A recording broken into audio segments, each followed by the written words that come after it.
Samsung Smart TV users worldwide have been encountering a frustrating error that disrupts their viewing experience.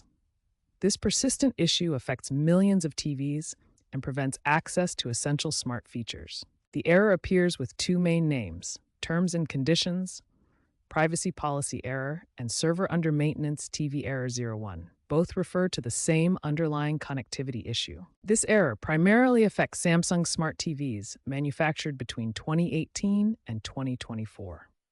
The issue spans multiple generations of Samsung's television lineup, making it a widespread concern for users. The error typically appears during three main scenarios: initial TV setup, software updates, and when accessing Smart Hub features. Each situation involves the TV attempting to connect to Samsung's servers. The error is directly tied to Samsung's Tizen operating system. Tizen requires validation of privacy agreements before allowing access to smart TV services, creating a dependency on Samsung's servers.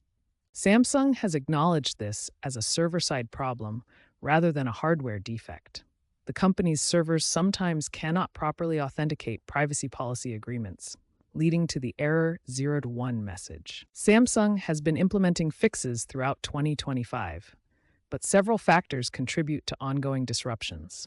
Increased regulatory compliance requirements and the company's migration to new cloud infrastructure are key contributing factors to these server issues.